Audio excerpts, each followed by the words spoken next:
डॉ AKB सिन्हा ने एक बार बक्सर से आरा आने के दौरान प्रेतों से साक्षात्कार से संबंधित एक आपबीती कहानी सुनाई थी। उन दिनों वे छपरा सदर अस्पताल में पदस्थापित थे। एक रोज की बात है। अस्पताल से रात करीब 12 बजे घर लौटे थे। तेज बारिश हो रही थी। उन्होंने अभी अपने कपड़े भी नहीं बदले थे कि दरवाजे पर जोरों की दस्तक होने लगी। मैंने दरवाजा खोला तो देखा एक 20 से 22 साल की लड़की खड़ी है।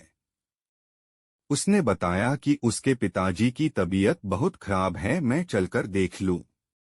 मैंने उसे बताया कि मैं रात में मरीज नहीं देखता। इस पर वह बहुत गिड़गिड़ाने लगी। मेरी पत्नी को दया आ गई। उसने कहा कि इतना कह रही है तो जाकर देख लीजिए।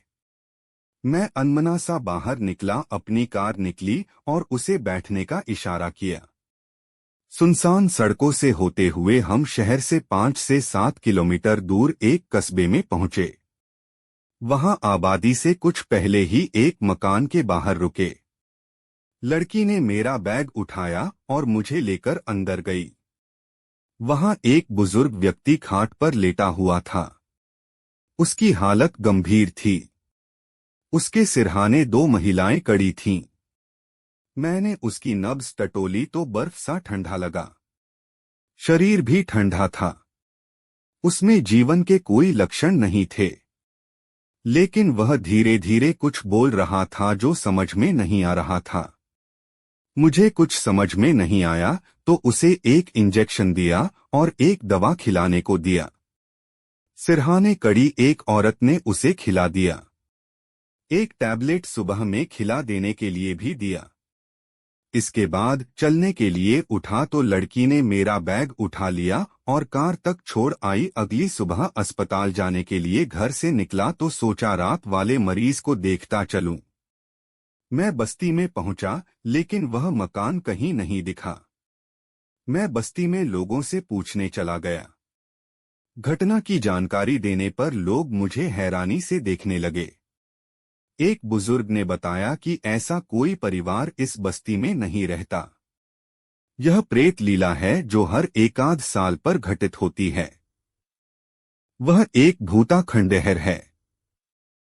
आप वही गए होंगे। आपने इलाज किया इसलिए बच गए, नहीं तो मार डाले जाते। मैं भूत प्रेत पर विश्वास नहीं करता था।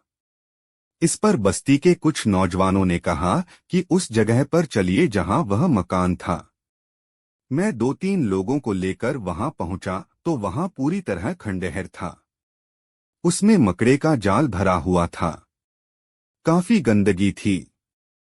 वहां मेरी कार के पहिए का स्पष्ट निशान दिखा और खंडहर में मारा इंजेक्शन और दवा पड़ी थी। मैं चुपचाप वापस लौट आया। घर पर पत्नी और बच्चों को यह बात नहीं बताई। कुछ महीने बाद मेरा तबादला हो गया।